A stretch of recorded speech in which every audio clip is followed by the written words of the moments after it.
Hello, good day, everyone.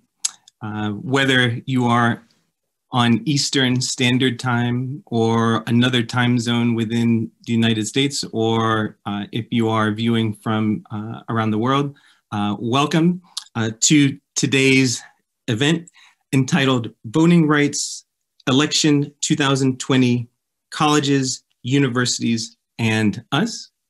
My name is Neil Roberts. I teach Africana Studies, Political Theory, and the Philosophy of Religion at Williams College, where I chair the Africana Studies Department.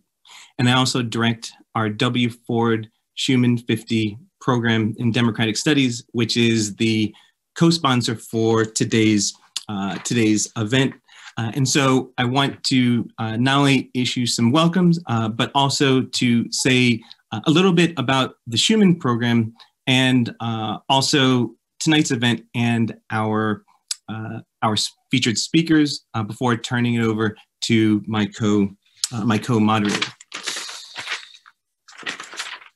The Schumann program in Democratic Studies at Williams was founded in 1999 with a gift from the Florence and John Schumann Foundation, and it has been committed to the exploration among faculty and students of ways to renew, rethink, and reform our democracy, to keep citizens engaged and government responsive.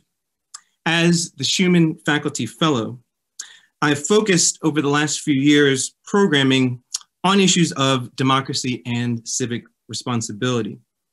And I'd also inaugurated the program's Race and Democracy series, now in its third year, and it has sponsored events with scholars and speakers such as Martha Jones, Nicole Hannah-Jones, Teju Cole, Rowan Ricardo Phillips, Jasmine Ward, and Carol Anderson. The Schumann Fund has also hosted a conference recently on democracy and freedom and launched this year in 2020, a series devoted to issues of voting rights, voter suppression, and voter mobilization, of which the idea for this for today emerged. Previously, we have done programming primarily based just at Williams, but in conversations about today's topic, there ended up being discussions about how we could collaborate with colleagues at other institutions, and in particular, presidents from 4 different institutions. And so that's how we have ended up where we are right now. The right to vote is a cornerstone principle for citizens in modern democracies. Historically, however, there have been challenges to this fundamental right. The history of the United States is no exception. And while there have been notable advances the last several decades to mobilize voting by citizens, there has also been a marked increase in measures to suppress the votes of younger and older citizens alike. Voter suppression has detrimental ramifications in a democracy, and the stakes now are particularly acute in an election year. And so what we are embarking upon together right now is a forum that is featuring presidents from 4 institutions representing distinct structures and student bodies. And I will introduce the presidents who will be speaking in the order of their opening remarks, and then turn it over to my colleague, John Farmer, for more welcomes. Our first speaker is President Maud S. Mendel, Williams College's 18th president. President Mendel earned her BA from Oberlin College in 1989 and her master's degree and PhD in history from the University of Michigan in 1993 and 98, respectively. She moved to Brown University as a visiting assistant professor, eventually becoming professor of history and Judaic studies and the dean of the college, roles in which she served until joining Williams as president in July 2018. In her first year at Williams, President Mendel began introducing elements of a new vision for the college through an approach rooted in collaboration with faculty, students, staff, and alumni. With the support from the Board of Trustees, she introduced a provision allowing aided students to waive 1 summer of earnings contribution, enabling them to devote more time to research, internships, and other educational opportunities.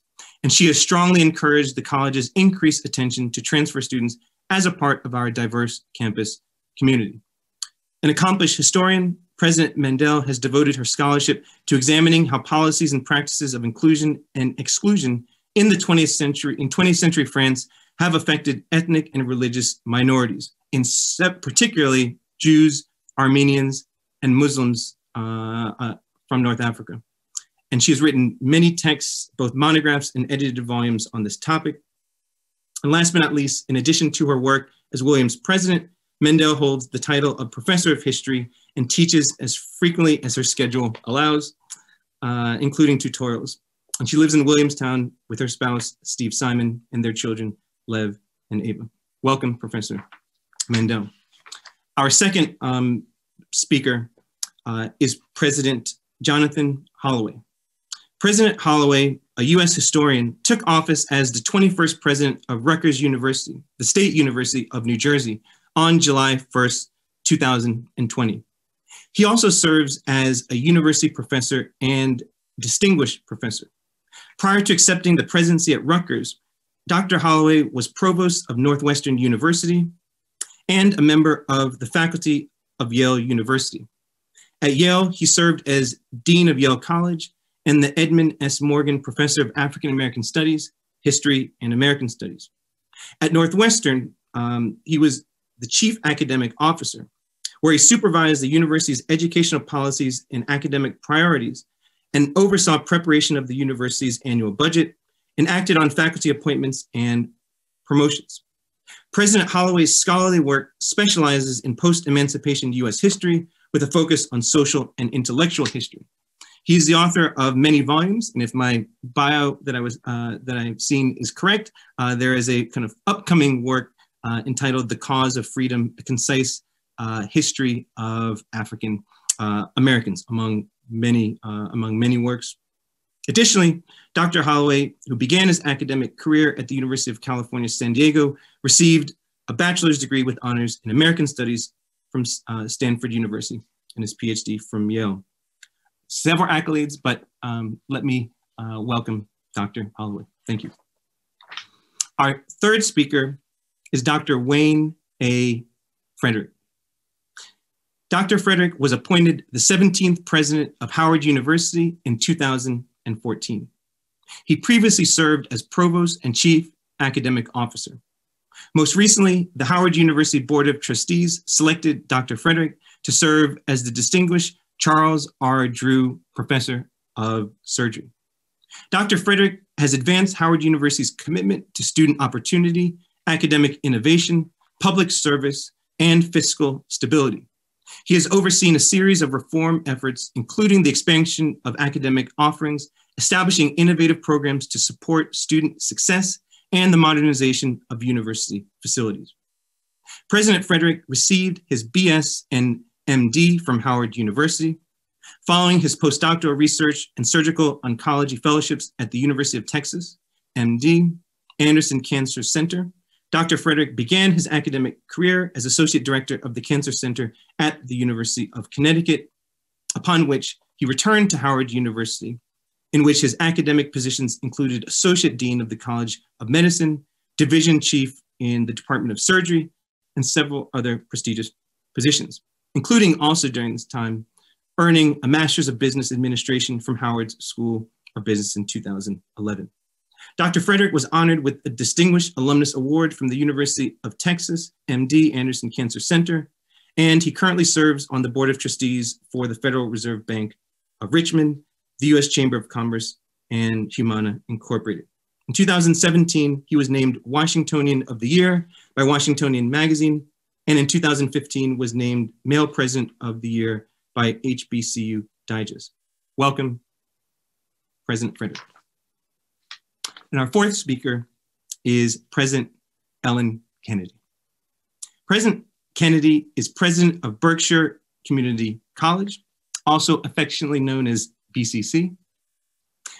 Professor Kennedy previously held the position of Chief Financial Officer at BCC, and prior to joining the college, she served as the interim Chief Operating Officer of the National Patent Safety Foundation, the Director of Development at WFCR, Public Radio for Western New England, the Chief Advancement Officer for Massachusetts College of the Liberal Arts, and President of the MCLA Foundation. She holds a BS in Business Administration from the Massachusetts College of Liberal Arts and an MBA from the University of Massachusetts Amherst, an MBA from the Kennedy School of Government, Harvard University, and an EDD from Northeastern University. A native of Lynn, Massachusetts, she lives in Williamstown with her spouse, Mark Gold, and their dogs, Lucy and Ziva. Welcome, President Kennedy, and I'll turn it over to my colleague, John Farmer, to offer additional welcomes, and then we can get started. Thank you, Neil, and good evening, everybody. As Neil mentioned, my name is John Farmer, and I am the current director of the Eagleton Institute of Politics at Rutgers University. And I want to thank Williams College for extending us the invitation to co-sponsor this event. I have to say it took me about a millisecond when President Mandel reached out with this opportunity to say yes, really for three fundamental reasons. First, tonight's discussion is consonant with our mission. Eagleton Institute of Politics has been existing for a little over 60 years, and we've worked throughout that time at the intersection of political theory and the practice, the actual down and dirty practice of politics. We are sort of a think and do tank, and we house leading centers on issues like academic polling, a center for the American Women in Politics, which was co-founded by President Mandel's mother. A Center for Youth Participation in Politics, which will be participating a little bit indirectly tonight, but they have prepared an interactive map, which we will display at the end of tonight's conversation, that basically lists all 50 states, and you can click on a state and it will tell you all the practical information that you would need to register and to actually vote in this strange year.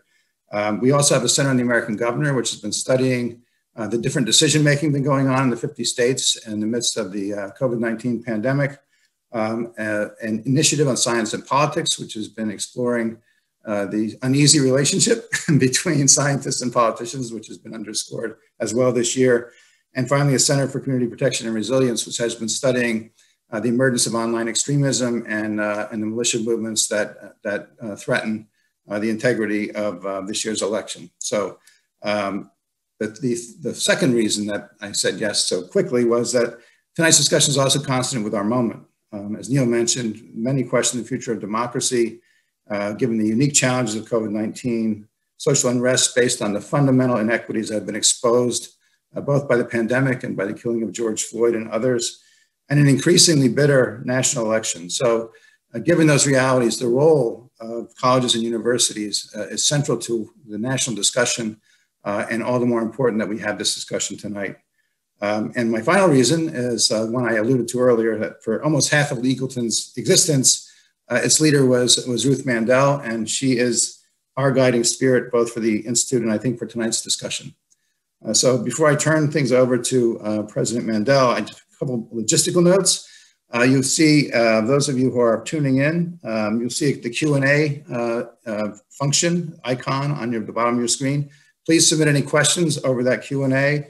And if you don't mind identifying yourself, if not by your name, but by affiliation or your current status in terms of which institution, or whether you're a faculty member or student, just some basic information about yourself. We're going to be monitoring those questions as the discussion proceeds. And in the last 20 minutes or so, we'll be posing as many of those questions as we can. As I mentioned, the Rutgers Are You Voting initiative has prepared an interactive map. So to the extent that you have practical questions based on where you live about how to actually exercise the franchise this year, we'll be posting that at the end of tonight's discussion. So once again, thank you so much to Williams College and to all the college presidents for participating. And I'll turn it over now to President Mandel. Thank you so much.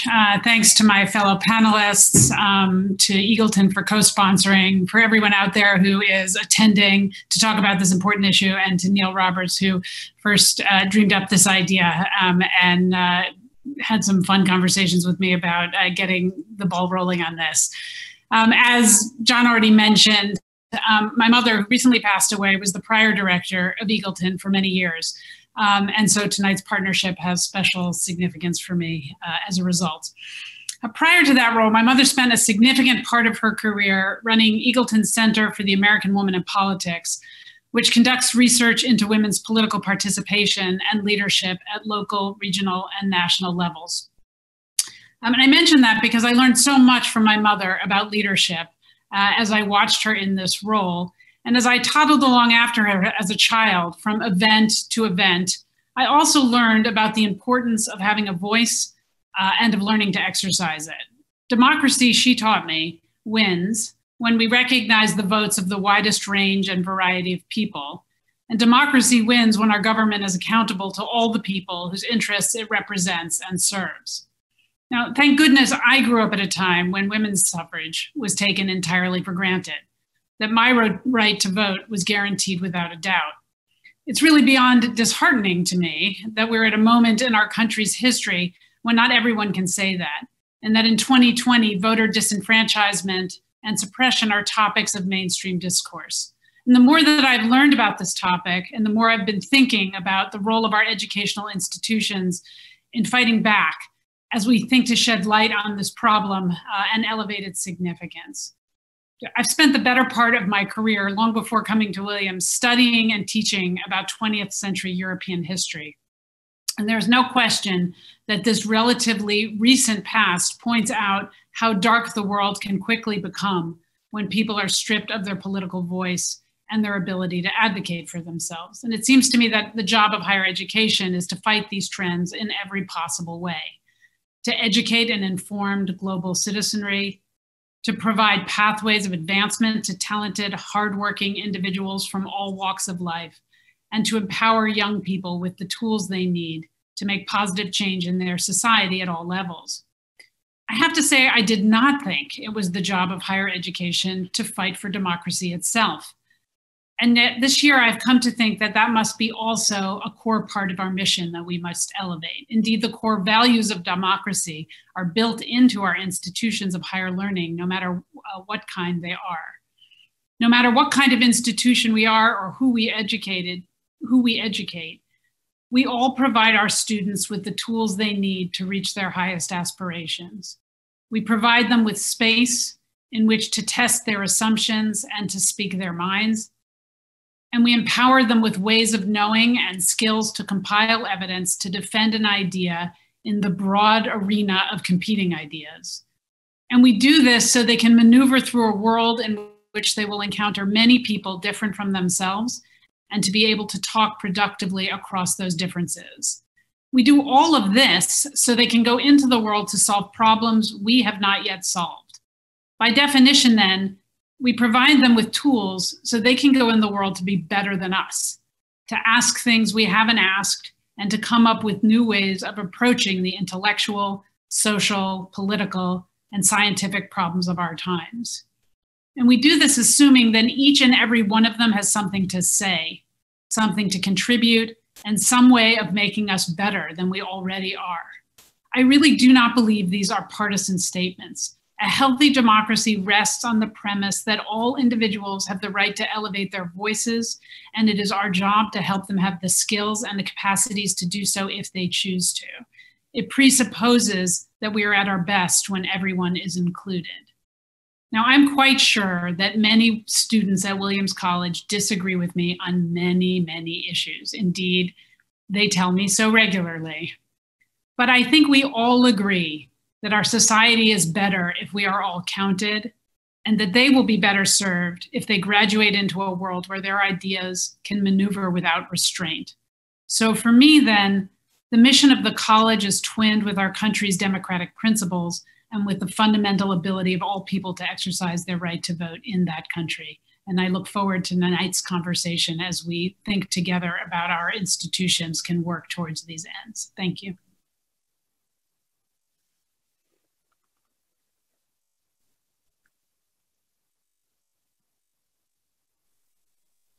I think now we can invite President Holloway.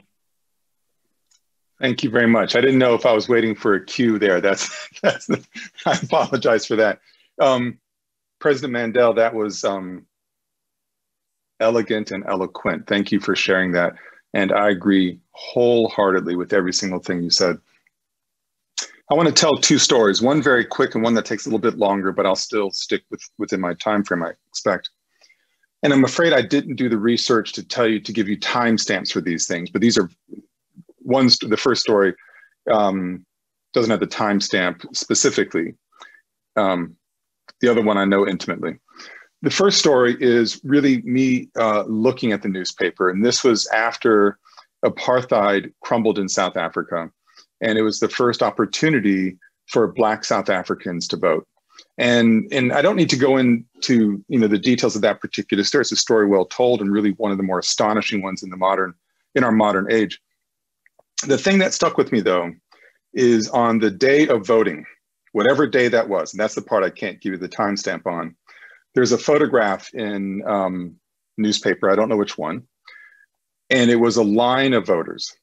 And in that line, you saw 4 or 5, it was a close-up, 4 or 5 white voters.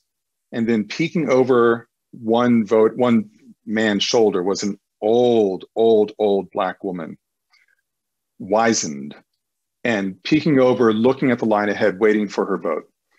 I can't tell you anything else about that article. I don't know who the woman was, but I saw in that image this incredibly powerful story of what the vote meant. That this is a person who never in her life had the opportunity to have her voice heard and registered in the way that the vote provides.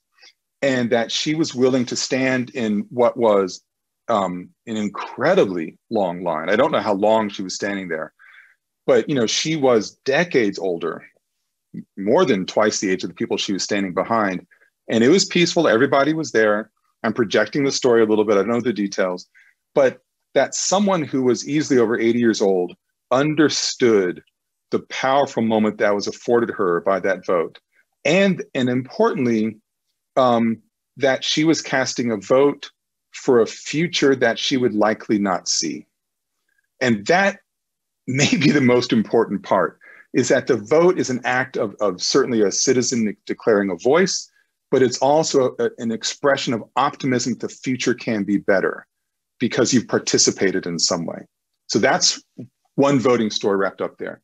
The other story takes you to the United States. Well, before the United States, and I don't have time to go into great detail, but hanging in my office is a charcoal rubbing of a headstone that opens with these lines. God wills us free, God wills us free, man wills us slave. I will as God wills, God's will be done. Beautiful 2 lines on a headstone found in a Concord cemetery, Concord, Massachusetts cemetery. It's the story of an African who was born free, who was captured somehow, brought to colonial New England, where he lived his life as a slave till he bought his freedom, bought some land, and then he petitioned the citizens of Concord to be recognized as a citizen. He was male and a property owner. That's what you had to pass the bar. And they denied him on account that he had been in servitude at some point. Sort of made it up, to be honest. Now, this is not about the vote per se, but it's about belonging. And this was basically an early indication of preventing someone from belonging, voter denial in a sense. Now, there are so many different ironies in the story that I can't go into, but the citizens of Concord at this time were literally complaining to the British Crown, to King George, about being slaves to the Crown and that they wanted their freedom. And while ignoring the people they literally owned as slaves.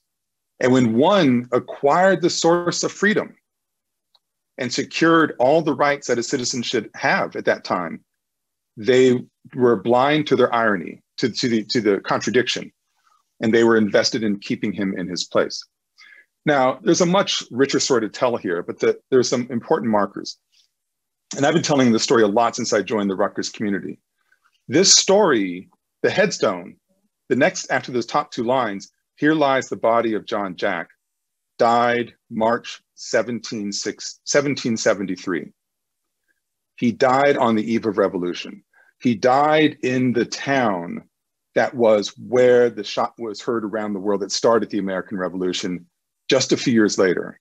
He died in a moment when all of these issues, for that time, of citizenship and belonging, by metaphorical extension, the vote, were being laid bare and ignored for their fundamental ironies. And in his story, there's a narrative about why we embrace freedom so intently in this country, because these citizens in Concord showed us the way, because they knew what the lack of freedom was, because they owned those people. So freedom and slavery are deeply intertwined. And John Jack, the gentleman I'm talking about, tells us that story through his headstone. I tell this story a lot now because Rutgers was founded in 1766. Several days journey at that time of transportation from Concord, Massachusetts. But John Jack was living out his final years at the moment that my institution was being founded. The story of the present day then for me as the president of Rutgers, talking about voter registration, about speaking your voice, this is a story that predates the country.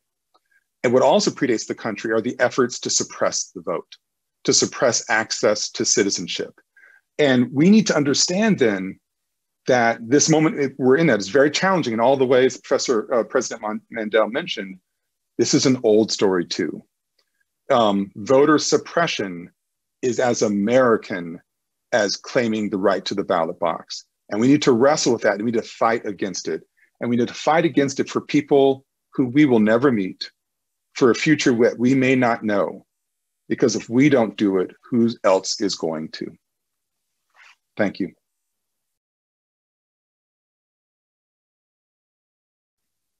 Thank you. President Frederick. Yeah. Thanks again for inviting us all tonight for the discussion. And I certainly am humbled by sitting among such an august panel. Howard University is the only federally chartered, historically Black college and university.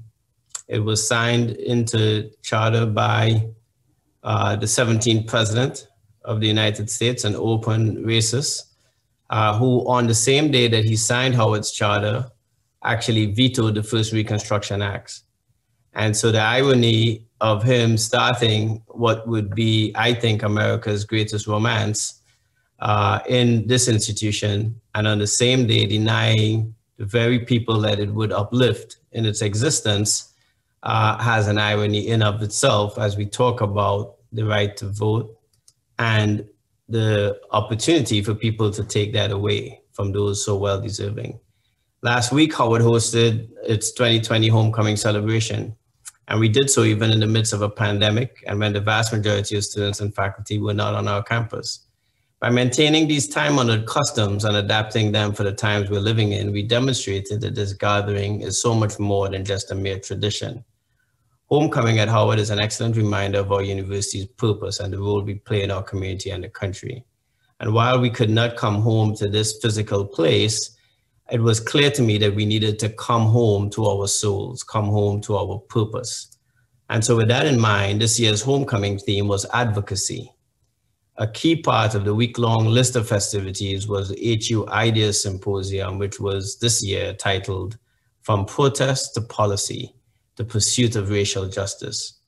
We had sessions ranging from Black Lives Matter and policy recommendations to fighting back against voter suppression.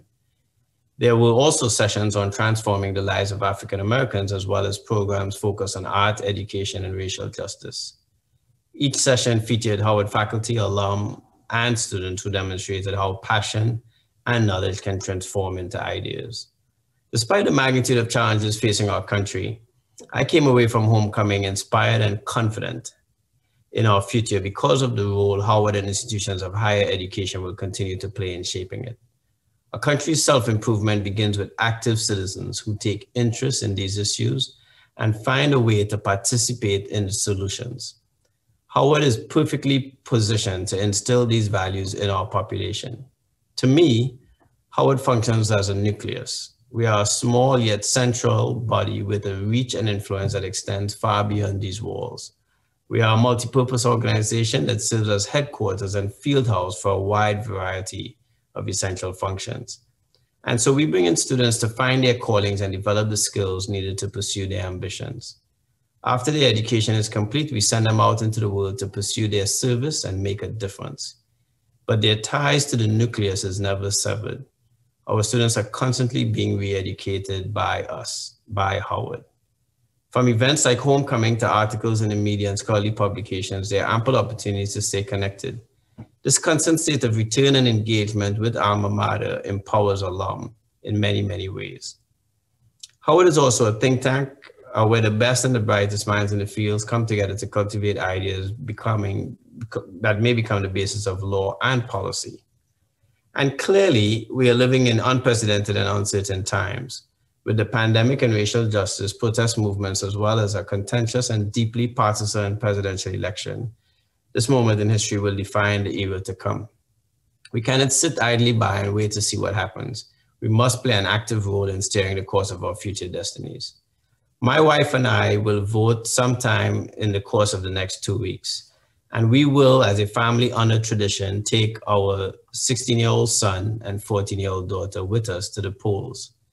What will be different this year is that I have volunteered to be an election judge in my community, and my 14-year-old daughter has cajoled and harassed and harangued my 16-year-old son to volunteer at an election site.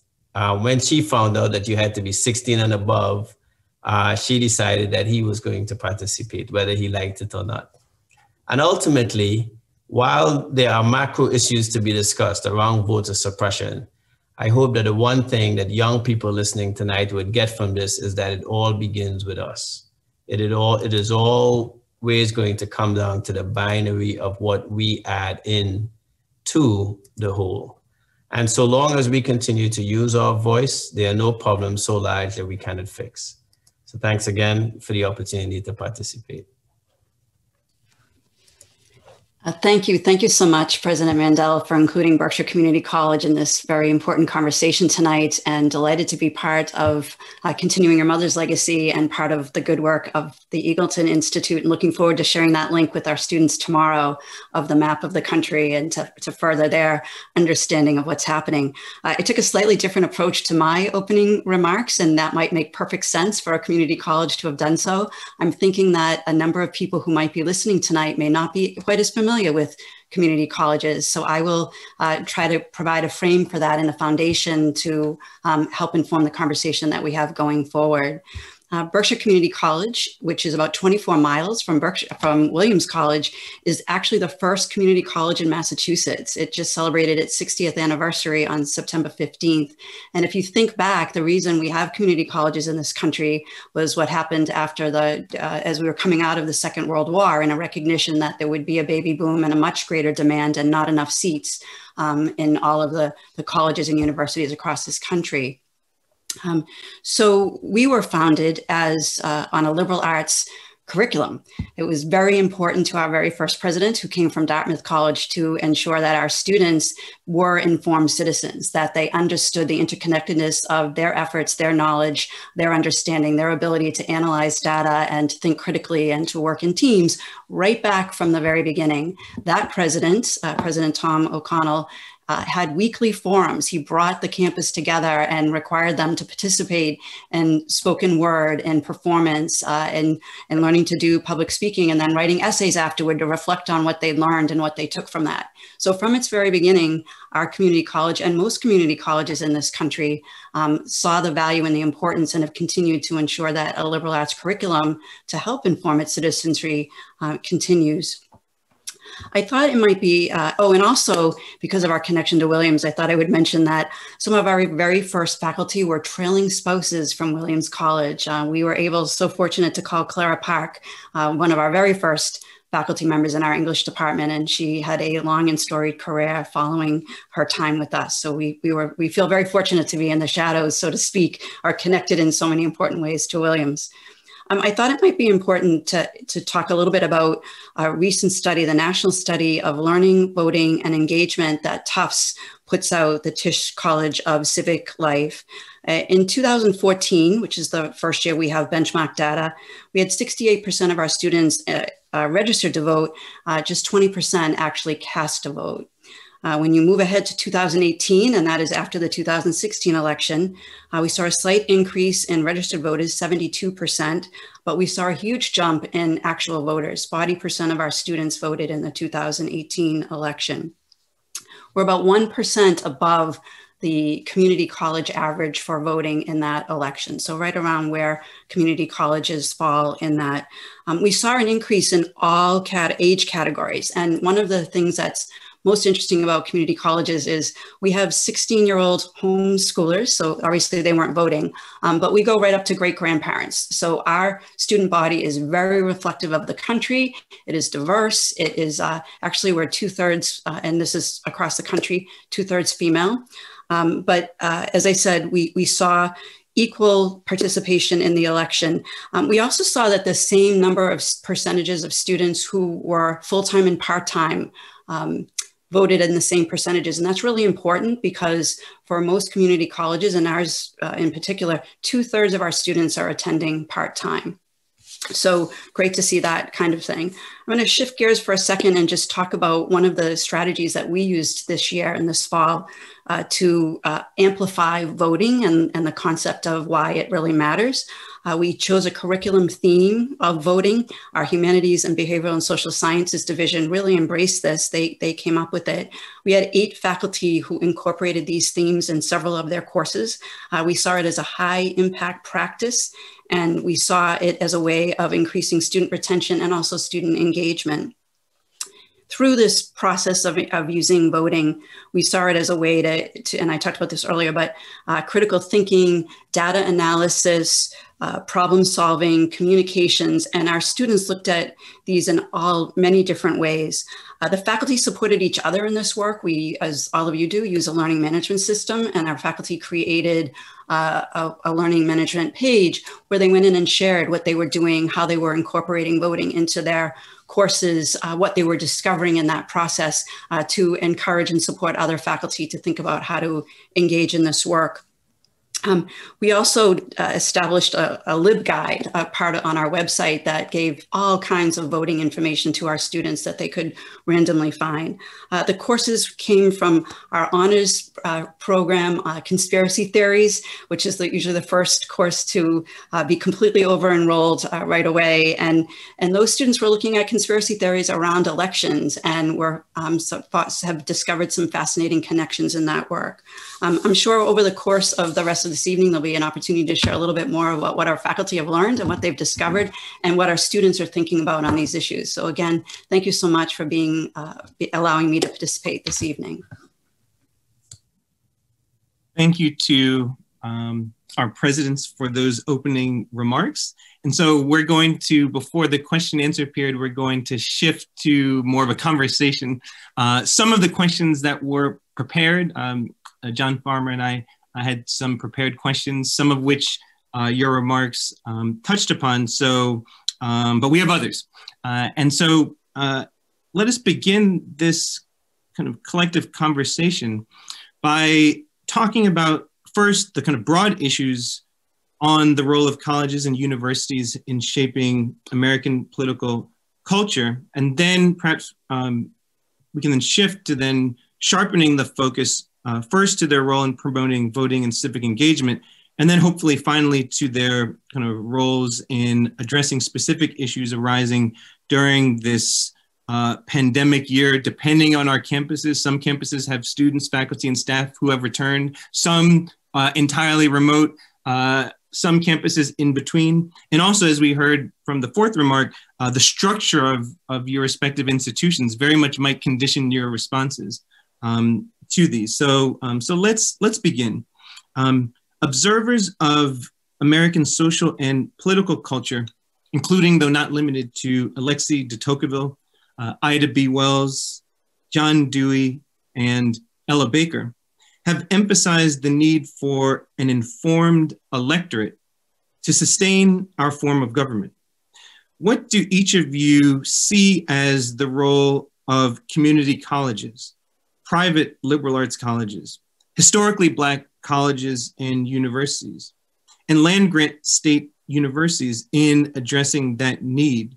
For instance, are there overlapping needs? Are there differences of approaches and needs? And particularly, what is your assessment of the success of those aspirations, and how does the type of institution you lead inform your responses? And so this can if maybe in the beginning everyone can weigh in, and then some of the questions perhaps might appeal more to each of you. But for this opening question, would love to hear your responses.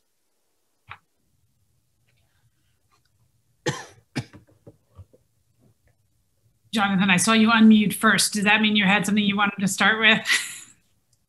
Thanks, Maud. I will start. I mean, it's a little bit tricky for me speaking specifically about the land grant since I've been at the university for all of 110 days. This is where Professor Farmer is much better suited than I am to talk about Rutgers specifically. It's certainly in terms of past performance and current performance. And also we are effectively fully remote right now. So it's a very unusual moment for us on the campus. However, the mission of the land grant is very clear. We are in service to the state of New Jersey, primarily serving New Jersey students, but we are, like any of these schools, we are in service, I believe, service to the state, the nation, and the world. But on this issue, sort of thinking of voting as a local phenomenon with tremendous impacts beyond that, of course, especially in a presidential year, to me, it is incumbent, and I use that word very seriously, incumbent upon universities and university leadership to talk about the importance of exercising the franchise. And to be even quite pointed about it, it's not telling people how to vote, but about the responsibility of voting. And it is very difficult for me as an educator to understand or to hear some people say, I don't like either candidate, in this case, presidential race, so I'm not going to vote. And it's a terribly impoverished notion of what a ballot even looks like in the first place, and of the importance of the vote anyway. And I want to say to these students, how dare you? How dare you? And my message to any of these students now, we don't have them on campus, so I can be completely self-righteous right now since I'm not seeing them in person. But the fact is, and I believe this very sincerely, and I've told this to a group of students who are student athlete activists wanting to find out how to be better civic minded. And I talked about the importance of the vote. I said, look, you may not like the candidates in this particular race, I mean, or whatever the race, it doesn't matter what the race is. But my feeling is, if you are unhappy about candidates and you want to register your discontent, and whether it's protesting or leafleting or social media posting, whatever it is, and if you have not voted, I think you have ceded your right to complain. That I believe the vote is so fundamental to your role as an active citizen that if you're going to vote, and if you don't win, okay, that happens, and you complain all you want. But if you're not going to engage at that level, you don't have a right, in the soft lowercase right. You don't have the right to complain. And I think when I told that to students, they were a bit shocked at how pointed I was. But I just know people have fought and died to have, for themselves and for people, again, like I said before, they will never meet, to have the right to have their voice heard. And how dare we not respect that? It's very hard to follow that, I have to say. Here. I can only applaud that. You know, when I think about your question, Neil, I was thinking about how at some very basic level, we are all the same in terms of in the sense that we're in the business of education, and the business of education is about creating thinkers who can then exercise their judgment and go out and use it in the political field to make a difference. And again, I couldn't agree more with what Jonathan said about their right, but also their obligation to do so. I think when I think about liberal arts college, one of the things that's really interesting about a residential liberal arts college is we rarely, this is not entirely true, but we actually rarely have local voters, or we have a few local voters in terms of the student body, but our students are from all over the place. And in fact, I think it's been one of the barriers, and something maybe we'll get to talking about traditionally in getting some of these students who you would expect to be very actively involved in political participation from being so. And so I think just at a very kind of granular level, it is incumbent on us to, on the one hand, stress the importance just occasions like this, but also to think increasingly about how to provide the access and opportunity to do so from afar. And that's one of the things I think a lot of colleges and universities like Williams have been doing. We have recently joined the All In Democracy Challenge. I know a number of other colleges and universities have as a way to make clear to our students. We have a very, well, I'll sing their praises later, but a very active group of students called EAF Votes here, working to educate their fellow students. And to me, it is the bridge between what we're teaching people to do here. And I don't just mean teaching people to think civically or understand something about the history and of the country that they're engaged in, but also that we are in the business of getting people to use evidence to make arguments and to channel that evidence into what I was saying before, the problem solving and moving society forward. To do that entirely in the abstract, at the intellectual level is of course important, learning for learning's sake, but we are consistently trying to encourage people to learn for doing's sake, to put that education to use. And there's so many ways you can do that, but one of the fundamental ways that every single person can do is through voting. And that's why I think it's so crucially important that we elevate that to all of our students. I would jump in and say, and somewhat selfishly, that I've chatted with students and with our faculty and staff about voting is really in some ways about self-preservation leading to opportunities for self-actualization. For example, the Pell Grant program, which is really critical for community college students, and the amount of the Pell Grant is roughly equivalent to what a full 12 credits a semester, so not a full year, but a good amount of your expense to attend. And a while back, there were caps put on that Pell Grant, which limits how much you can use toward your degree. So we can have students with a whole lot of credits and not a degree, and not the financial resources to complete that degree. And it is kind of incumbent upon us and our students to think about the people that we have opportunities to cast votes for, or the platforms, or the parties and what they represent, and having our students engage and understand what the ramifications of the outcomes of these elections are, particularly at the national level, is an important way for them to achieve their own goals and the goals of their families. A lot of our students will remain in Berkshire County, will remain in the communities, in community colleges across this country, and they're the ones who make up the boards, who serve, who are selectmen, who are town managers, who do so many active and engaged things that then affect the community policies. So we've been trying to get students to think about how important it is to affect themselves in how they move forward. I don't have anything major to add, and I know you have several other questions, so I'll hold. Okay. Kind of given what you all have just said, let's get more narrow. I want to kind of have us go a little bit deeper. And what I mean by that, I think at this point, it's important to turn to the interrelated issues of voting, voter suppression, and civic engagement. And each of you broached those, not only in your opening remarks, but also even in the first set of responses. And particularly thinking about what the role of colleges and university communities should, in other words, should there be a particular care about voting and the status of democracy, especially when there has been a stark rise in measures to suppress the vote among younger and older citizens alike over the last several decades, coupled with the concerns expressed by communities of color regarding measures to eclipse their right to vote, added with we're in the midst of a pandemic that has exacerbated all of these long-standing issues that have been amplified.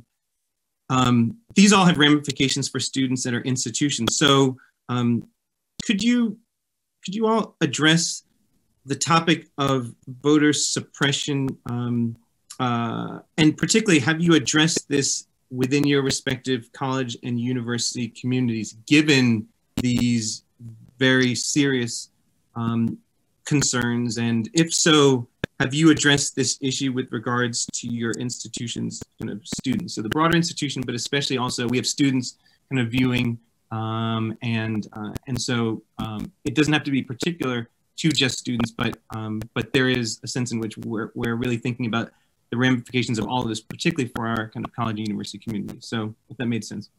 Yeah, I think there's several things embedded in here. One is the age-old question, which is what is the purpose of our universities in the first place? And I think it's a question that as leaders of these higher ed institutions, we should confront. I have stopped asking students about what is their major as opposed to what is their mission. And I think that the formation of their mission is the purpose of our universities, and removing all barriers from what that formation is. Part of that formation is to understand how a society works and how you live within it. And especially here at Howard, as you kind of address the question as for the different communities that we have participated in that process historically as an institution in a very fundamental way. When you look at Brown versus the Board of Education, you look at sending Thurgood Marshall to the Supreme Court, you look at on the brink of potentially a very historic move of Senator Kamala Harris, one of my alum, who could very well shatter a couple of glass ceilings, all with one Howard hammer, I like to say. And so that puts it in a context of, I think for our students, in a very different way. They live it in a very real way every day. And so with that, what we try to say to students, our motto is truth and service. And they come here to get that truth and that knowledge, but it is not fully embodied an education, which is what they're here for, not to get a degree, but to get an education. And the embodiment of that education is a service they give to the society, which begins with your first civic involvement in how you make a difference every day. And so they do voter registrations. During this period of time, they've been very actively involved in registering for vote at move-in. They mobilize students. So as much as they come and help and volunteer to move the boxes, they also move students that much closer to the to the ballot box as well, because they register them to vote on the spot. They give students information as to how they can register in their respective states. And it's interesting because when you think of students moving to DC, which in and of itself has been disenfranchised, if you want to talk about voter suppression, do you register to vote in DC versus do you register to vote if you're coming from a battleground state? A fundamental question that one may ask, but again, at that emphasis that your civic duty, you have to get involved. And so yes, it filters all the way down, as I think you rightly put it, Neil, but I have to say that I always want to get back to the fundamental fact that while in this society, we have kind of done so much to really take away the fundamental role that our higher ed institutions should play, this is the very moment that these institutions were created for, not for elitism, but for the very fundamental values of our society. And these young people who come to us will tell you the fact that people may refer to them as elites is the last thing that you would expect when you interact with them, especially here at Howard. 47% of them are Pell Grant eligible.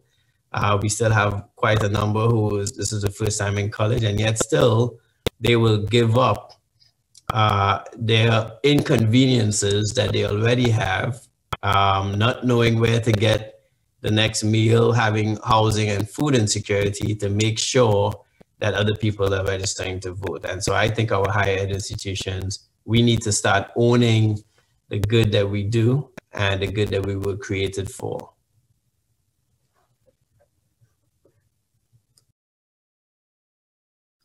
I just wanted to add to the particular question by noting that one of the things I think we can really do, Neil, and in fact, I think you have done very nicely, is to elevate this issue in the courses that we teach, and that is specifically the issue of disenfranchisement and suppression. And Jonathan, I really liked at the beginning when you were talking about the history of this. As a fellow historian, I share a certain appreciation for that reference back in time, and making note that this isn't a new story, actually, that we are engaged not in something new, but in a new form that it is taking in our society. And so having even a discussion like this and elevating this for the members of our community, student and non-student alike, community defined broadly, is one of the powerful tools we have at our disposal. And really, Wayne, just to build on something you were saying, not to apologize, in fact, for a fundamental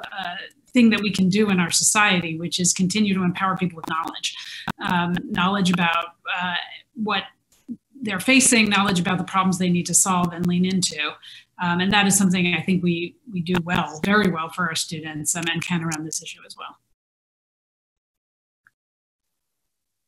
You know, I'll just add to what Dr. Frederick said a bit ago, and this is my paraphrasing. Seeing at the mission of higher education, you were talking about students' mission, but the mission of higher education, as from an institutional standpoint, is that we are the vessels of holding on to national heritage, sets of cultural values and presumptions, and we are the vessels that hold really, really, really old ideas.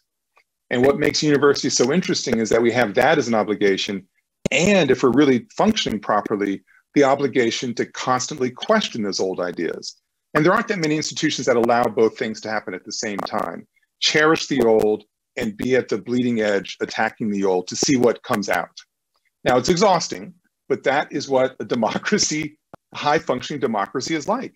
And so I see voting very much operating the same way, that it's a very old idea. And now universities, I think, have this double obligation, not just to educate, but to elevate conversations so that people recognize that disagreement, which is part of what voting is about too, is okay, as long as people have the chance to raise their voices. And that's where the suppression piece is totally unacceptable. And so I would really challenge all of our faculty, I don't care what they teach, but all of our faculty to actually take a few moments to think about how can they make a nonpartisan, because this is not about being partisan, a nonpartisan intervention to help elevate people's awareness of what's going on in acts of voter suppression. Like, why is it so important to police, I use that term loosely, you know, these various populations? What are the disparate impacts of policing certain populations? Why is language about watching people at the polls actually quite dangerous? You know, that I want to have our students, or all of our citizens to be really better educated on the complications of democracy. Because once they are educated there, they can preserve democracy. And now that's language I don't think I would have used a handful of years ago. I mean, because those are really almost like fighting words in some ways. But I think that's where we are right now. I think that much is at stake in this particular election. And it goes beyond the executive branch. It actually goes much further than that. And I think people simply have to be, I want them to be informed. Whatever they choose, they choose. But I want it to be an informed decision. And that's where higher ed really comes in. I'm not sure that we've touched on this yet, but I think an added complication to all of this is social media and the ability to create almost echo chambers of reinforcing our own beliefs, but also presenting targets for people who want to troll, who want to disenfranchise people. They can tell and use algorithms to identify who do we go after and what argument will work with that person. I mentioned our conspiracy theory course earlier, and the faculty member was sharing with me that one of the things the students found just incredible was the recycling of old conspiracy theories. So a lot of the anti-Semitism that took place so long ago has been recycled with QAnon, and you just replace the Jews with the Democrats and the deep state, and it's almost the same arguments about what they're about. And our students have been being exposed to all of the ways that oppression happens that they're not even aware of. It's not overt. Sometimes it's incredibly overt, but in other cases, it's that argument to disenfranchise your belief that you can actually have an impact. So having our human services students do research on voter oppression and how that would affect their clients when they're working in that field, or having ours, one of our psychology faculty members have students begin to try to recognize trolling, what's trolling and what's legitimate in outreach. So I do think that social media has has added a layer of complication none of us could have imagined not so long ago. It's true. And if I could just say one follow-up thing to that. And my husband and I were talking about this earlier today when I was thinking about today's event, sort of what is the same and what's different. And you know, being in echo chambers is not a new phenomenon. I think people talking to other people who they share sets of information and sources of information and not allowing in other sources of information is actually not particularly new. If anything, we're exposed to more now.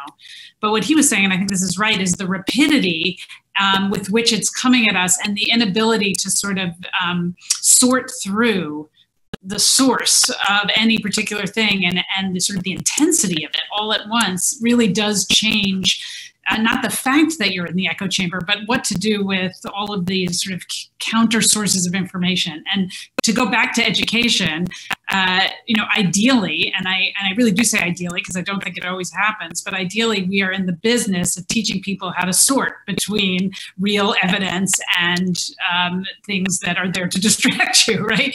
So, but it is, but that's really hard to do. And you have to know a lot sometimes to be able to do it. So I agree that social media adds a component now in this story of how you become a educated voter that is a different kind of challenge for the folks who are passing through our institutions. Yeah, thank you. And so for the sake of time, I'm only going to ask for this segment one more question. But for those who are participating with us, if you have a question to ask our guests, if you can place those questions in the Q&A function at the bottom of your screens or your phones, however you're tuning in, and also identify yourself whether you're from one of the participating institutions of the presidents or another organization, or just kind of representing yourself. And also, if you're a student, we want to also make sure that particularly that students' voices are heard. So we really welcome your questions. This last question for this segment is regarding the challenges of 2020. The year that seems like for most of us, it just keeps going, you know, within 1 year, but it feels like a decade or, you know, or more.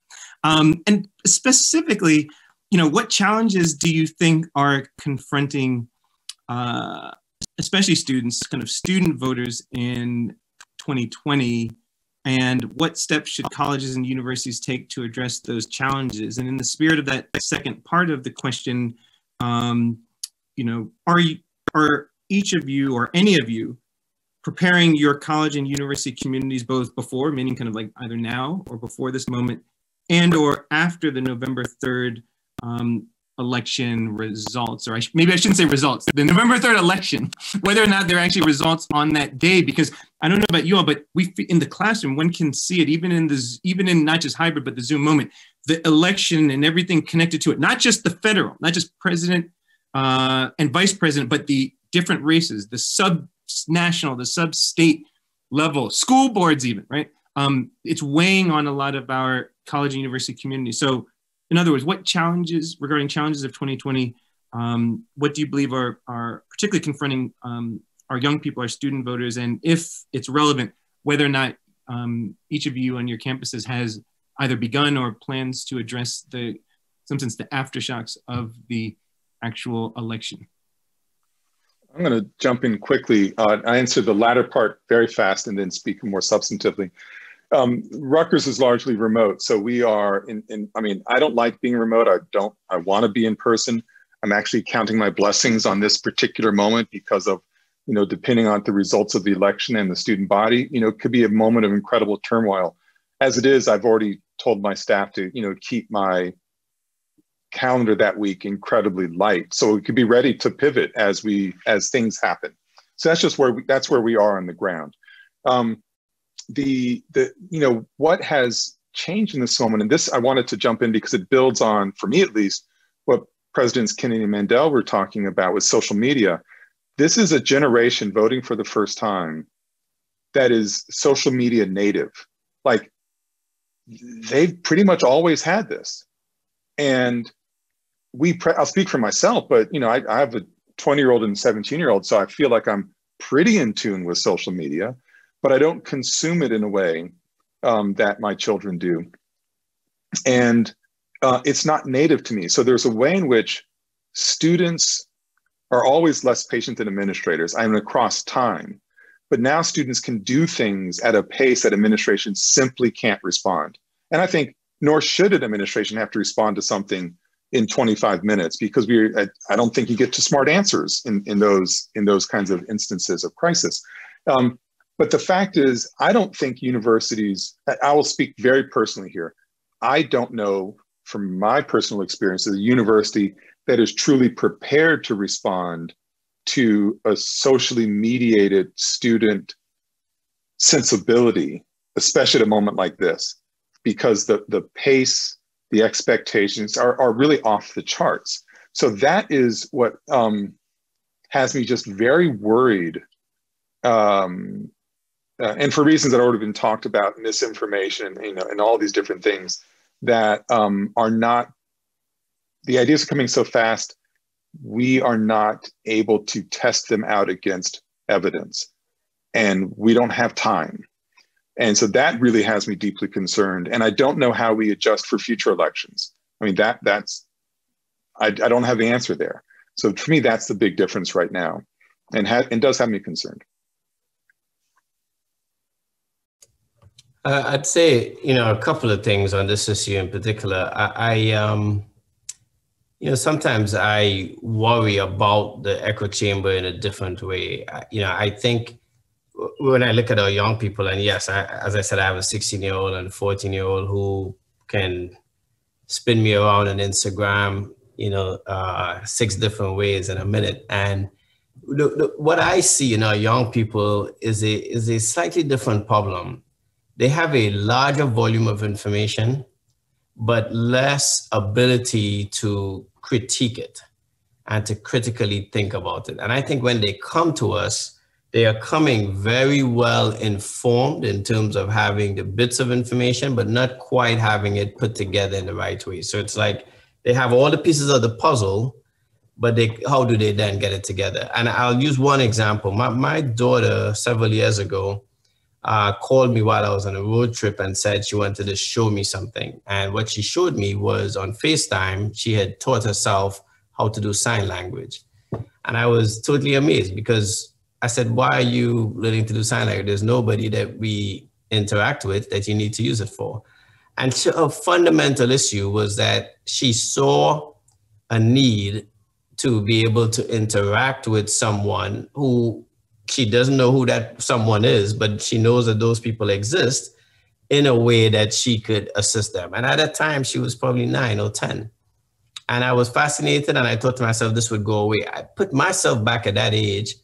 If even I was an ounce of probably 1/8 empathetic as she was, I would have to go to a library, probably get an encyclopedia. I mean, you name it, it would have been a 12-week process before I could get going. She did it in an hour. Fast forward a couple years later, and she gets into a class, and one of her classmates, both parents are hearing impaired. And she walks into their house and starts signing, and they just fall in love with her, obviously. So I mentioned that story to say that I think the synthesis of what comes at them is a very different situation. And that is part of our challenge, I think, to get them to recognize that you have pieces of information, which you get from social media, as pointed out, but it's not quite put together to paint the picture of the puzzle. And if you just leave the pieces on the ground, you can claim to have the puzzle, but the reality is it's useless if it's just in those pieces that it comes in. And I think we as universities have to help them understand how to synthesize it, not synthesize it for them, but demonstrate to them that it takes time and patience and so on to get there. So even though they want to do it yesterday, they have to go through the process. You can't avoid that process.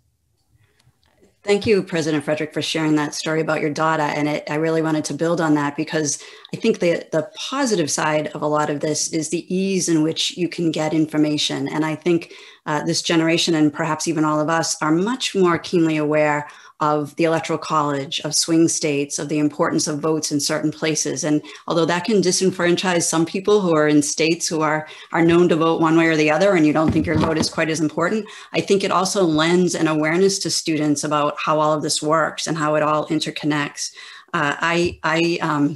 I appreciate how it has opened up ways for students to learn things that, as you described, many of us would have looked at learning in a very different way. So thanks for sharing that. I think I want to leave us time for the next round of questions. So I'll wait to answer if there's more to say as we move forward. So the first question for the audience actually dovetails nicely with the conversation that you've been having, and it comes from Vanessa, and it really has to do with the paradox that you're talking about of this avalanche of information, and at the same time, levels of startling ignorance that are out there. You know, and survey after survey, adult Americans lack basic knowledge of how the government works. You know, something like 2/3 couldn't identify the 3 branches of government. 85% couldn't identify the Constitution as a supreme law of the land. At the same time, you have this incredible access to information. And Vanessa's question is, many high schools don't offer civics education anymore. Is that something that colleges should take on in the absence of students getting that knowledge in high school? Thanks for that question. It's interesting. You know, when I think about it, on the one hand, that is really startling data. On the other hand, I wonder if there was a time in American history when you could have surveyed voters when they would have known much more. I'm not sure, and I think it depends who you would survey and what questions you were asking. But my suspicion is actually the levels of ignorance are probably not that much different than they were. Personally, as an educator, and this may have more to do with my own educational pathway than my role as a college president, I'm not a huge fan of requirements. And if my Williams students are listening to me, you know, this is where you go, like, la, la, la, because we have requirements at Williams. But I was educated in institutions and taught in them where there was a lot of freedom. In essence, my own view about this is, and it really does build on what we've been talking about, that the way to appeal to people to learn this information is to make clear to them how important it is. That it's a kind of build it and they will come argument to pull from popular culture. That what drives a college or university is curiosity. It is the tools to build an argument and to use evidence to dismantle somebody else's argument and strengthen your own. And that, frankly, I think those skills are more important in some ways. Don't get me wrong.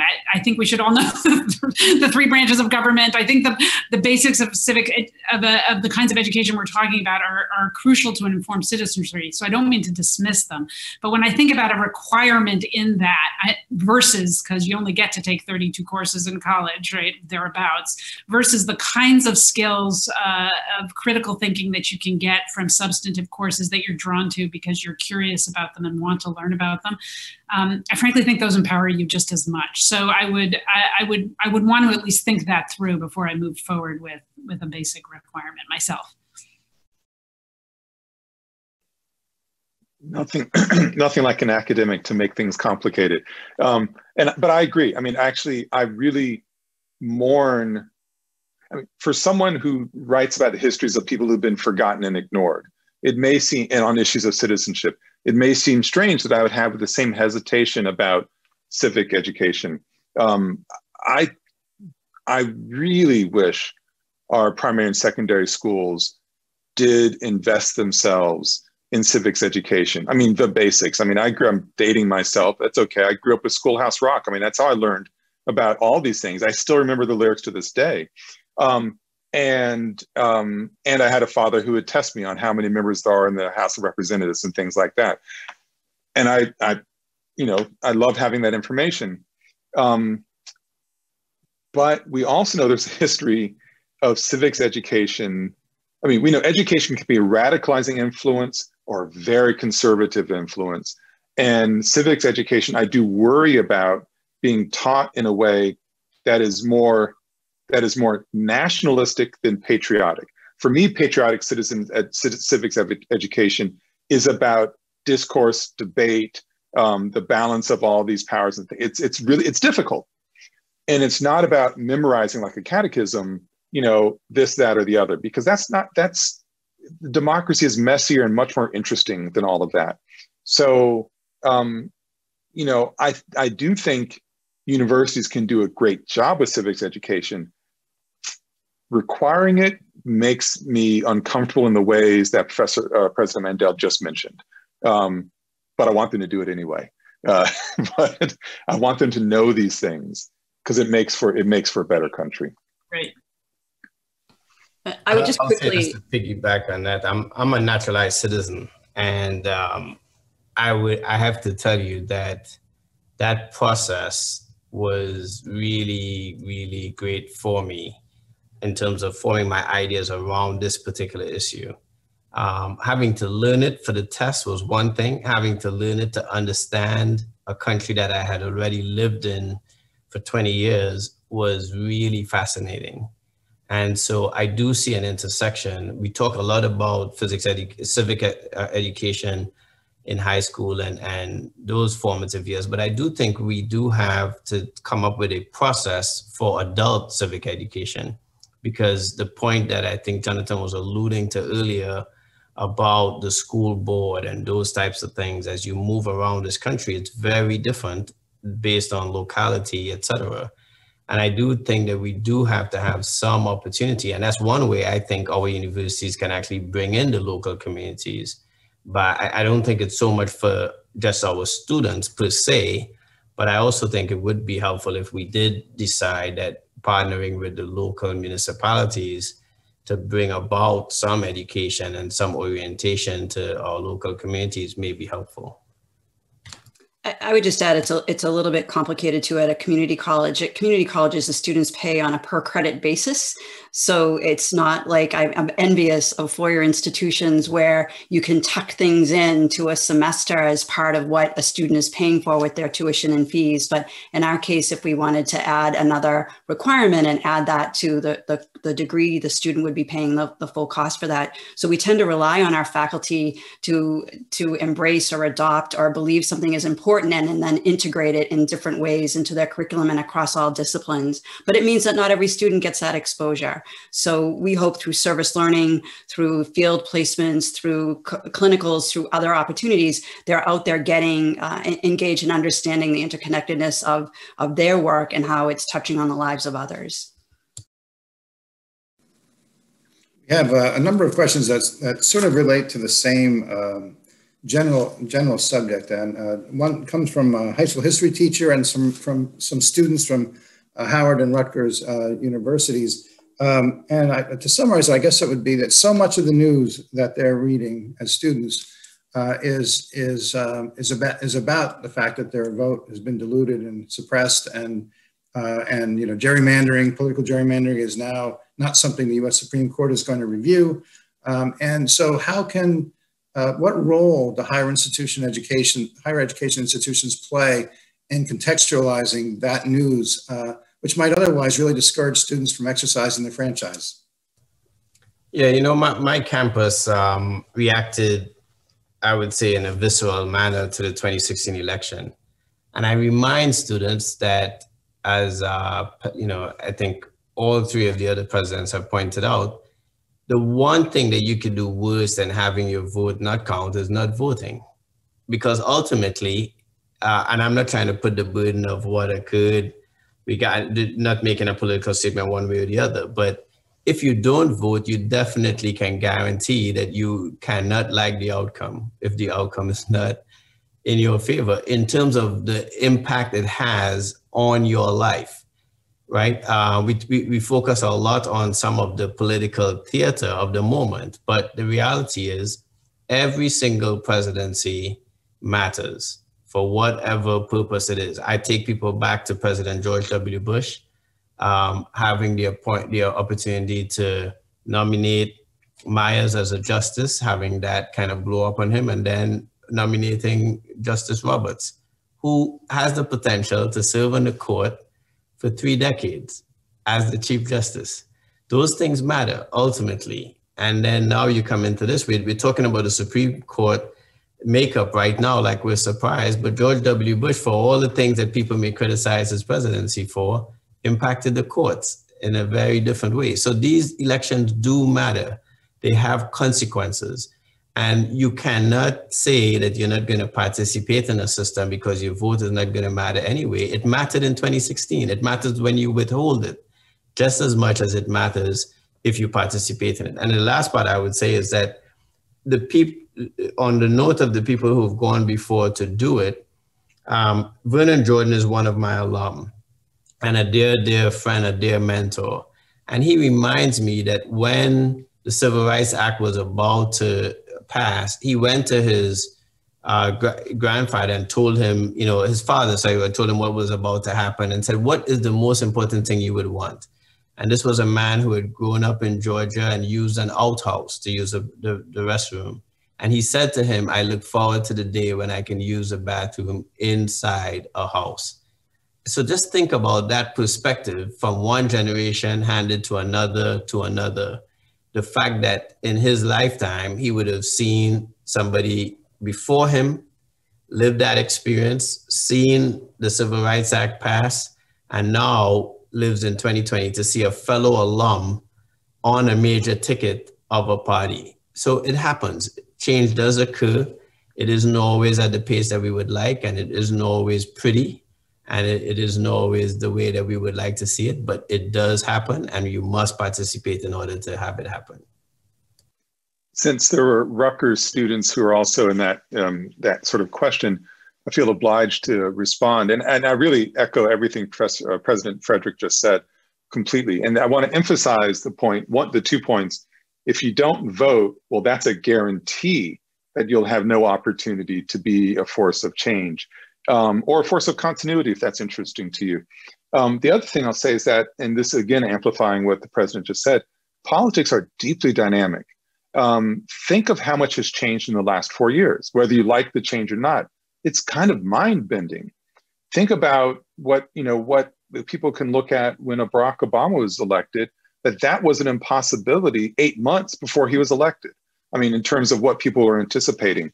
Politics are deeply dynamic, and they respond to people who vote. I mean, so the fact that there is, I think we are living in an era of heightened voter suppression, culturally, politically, strategically, judicially, you name it.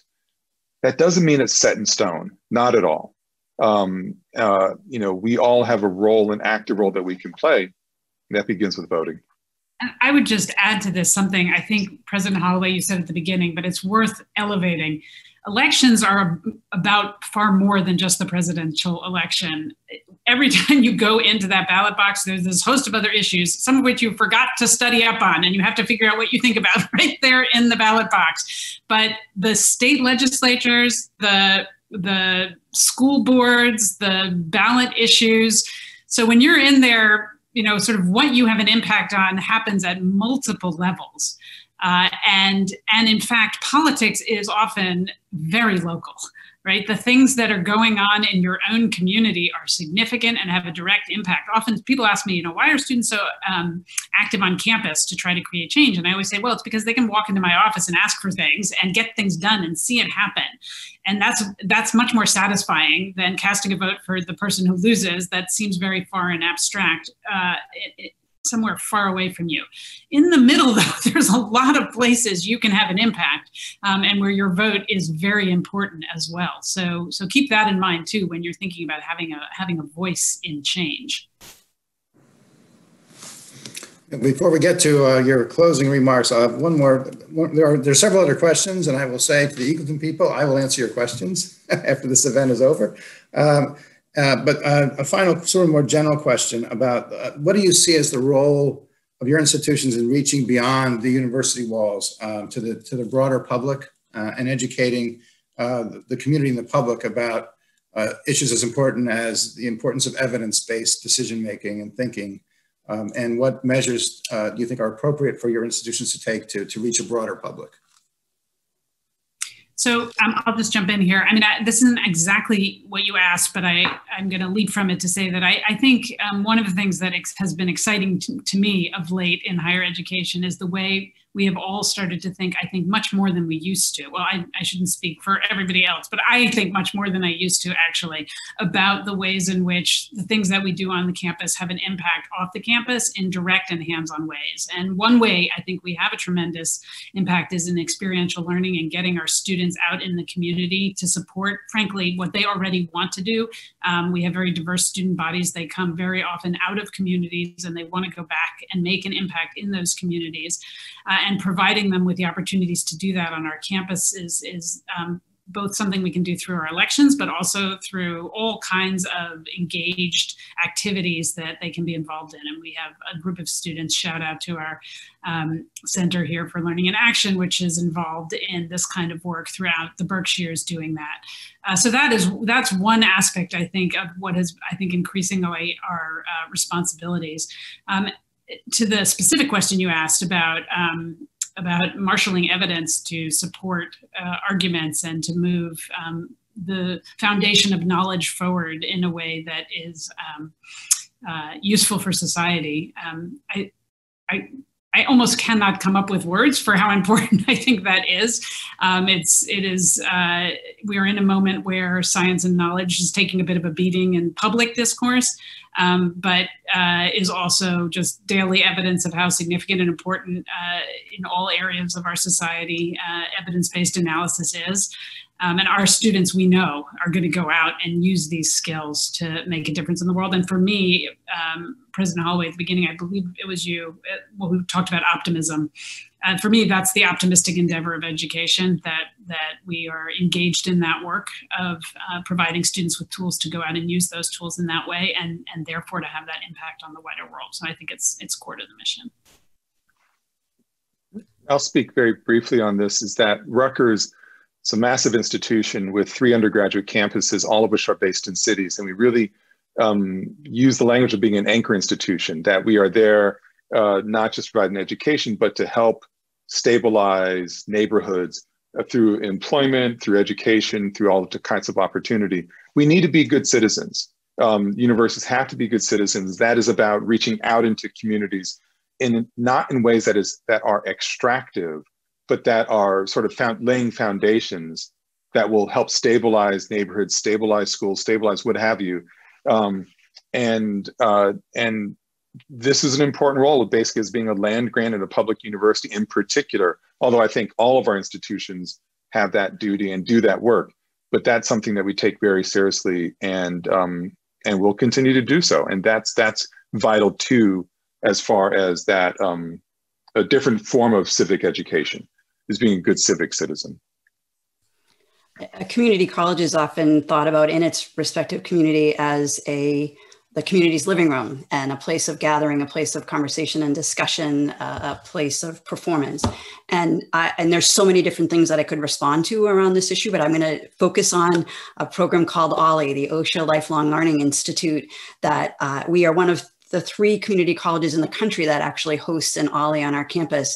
And our OLLI has taken this opportunity. So we had to morph everyone, just as we did our students. We had to morph individuals 50 and over onto a Zoom platform to continue the program. And we've kept a really engaged group of individuals continuing. And we are now attracting people from across the country to attend lectures. And so we were able to partner with the Berkshire Eagle and with others now to offer programs at no cost, free, that people could Zoom into and hear from national figures. We've done a lot around the media. We've had David Frum and Jim Acosta. We've had these incredible people who've attracted 1,000 or 1,500 people to come in and hear those conversations. And those are open to the whole community to engage in that and think about it. And full disclosure, there's probably a blue hue to the speakers who are coming here, and that is reflective of the group that's there. But people in Texas have been thrilled to join in, and we've actually welcomed people from around the world to these sessions. So I think that's just one example of the way we do outreach in the community and try to provide opportunities to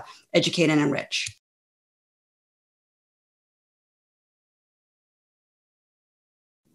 I think we can now move to our closing thoughts. So I guess we'll go in the order which we began. So President Mandel, you go first. Oh, thank you. I don't know that I have much to add to what we've already said. What I really want to do in my closing thoughts is just to thank everybody for participating. I will tell to those listening that when Neil and I settled on this as a plan, it was, I believe, a Saturday night in the later part of the day that I emailed all the presidents assembled here, and never have 4 presidents so quickly responded in the affirmative, and John Farmer, but it was the nanosecond went across the board. And this is one of the small blessings of COVID, actually, that we could get all of us here. We would have been, I think, much slower to get positive responses to drive up to Williamstown. So I'm just really grateful for all of you for participating, and to all of you who listen. Thank you. Thank you so much. And go vote. That's my closing 2 words. Those were my closing 2 words as well. But thank you for inviting us to join you in this conversation. I want to end on the same note with which I began, is that we are living in an age of great cynicism and skepticism and suspicion and fear and anger. I want, and I get all of those things. These are difficult days. I hope that, as I keep saying a lot to different people, I go out and virtually go out and talk to them, I hope that we can find it in ourselves to find some grace, to find some patience, which is extremely hard to do these days. And if we can grant other people a measure of grace, understanding they are having a tough time too, that if we can recognize them as a human actor instead of some caricature that has been rendered as a caricature through social media or whatever, then we'll have a better chance on the other side of this election, no matter what happens, of actually becoming a healthier democracy. You know, I want us to do the hard work of recognizing the people in our neighborhoods, in our towns, as human beings trying to find their way forward. And, you know, that may sound a bit precious, but I just think we need to have an element of hope and generosity during a very difficult time. So and then go vote. Yeah, I'll close with this. We have an endowed chair named after 2 alums, Gwendolyn and Colbert King. And it's an endowed chair. Every year we have a different person hold it. And one of the first series that I participated in my role as president involved some speakers. Again, in 2016, since it was an election year, that person decided to put on a series of speakers about voting and how it came about. And I remember sitting and listening to a story about having to walk up to a jar of jelly beans and decide guess how many were in there in order to prove your ability to vote. And that resonated with me. It was the first time I heard somebody tell the story and didn't actually read it. And I remember going home and telling my kids that story and having them look at me and tell me how ridiculous a story that was. And their disdain and disgust stuck with me. And it reminds me every single day that our institutions, that's what we're there for. And that none of us are immune to that new knowledge. So even the president of the university can go to a lecture series like that and be touched by something to motivate me to do something different. And so while we are here as president speaking to you to encourage you to go vote, I wanted to not be lost on you that we are the beneficiary of your engagement and involvement as well. And so when we encourage you to vote, it's because we want you to do so many other things that we know will enrich the lives of so many, including us selfishly, to be quite honest. And so I do want you to go vote, but I want it to be an informed vote. And I do want you to do many other things, including just simply be nice to the next person you see in this current environment. And that may be just as important as your vote. I think voting is the great equalizer because each of us has one vote to cast. And I think what we've tried to talk about tonight is all of the issues coming into to bear on an educated citizenry, and what our students, what our communities need to do to prepare for this moment, and to fight against oppression, and to fight against misinformation. So I hope that everyone out here will, it's a great privilege to vote, and it's amazing to go to countries where it's required and to see how they feel, and to recognize here that it's a free will decision to make that decision. So I hope we've helped people think about that, and I'm sure in some ways we're talking to the choir, but that the word will get out about the importance of all of this. So thanks again so much for holding this tonight and inviting Berkshire Community College to participate with all of you. Thanks. And I think before closing, because we're going to be able to give the floor over to also our colleagues at Rutgers, and also an initiative and a resource that we're going to share to you all. But I just wanted to not only thank all of the presidents, whether it was at nanosecond organizing digitally, that the forces brought everything together, but also everyone viewing with us. This is a difficult moment, but what I heard from these closing remarks in the conversation was also not merely hope and optimism, but also this sense of kind of resolve, right? Not only the centrality of voting, even when there are many structural apparatuses to kind of preclude that from many, that there is resolve, and that really came up well. And I also just want to again, encourage everyone not only to vote, but also thinking about not only these 14 days, if you can believe it, these 14 days before a general election, but also what was mentioned, all of the different elections that are also occurring. The question of civic education, whether or not that should be required, but the knowledge therein that may be necessary when thinking about the fabric of a democracy, and also what each of us can do. So I guess to John Farmer and also to Rutgers, I'll turn it over for our final, I guess our final portion. Hey, thank you. Thank you, Neil. And once again, can't thank you enough, President Mandela, for the invitation and for the opportunity tonight, and to President Holloway, President Frederick, President Kennedy, for your participation.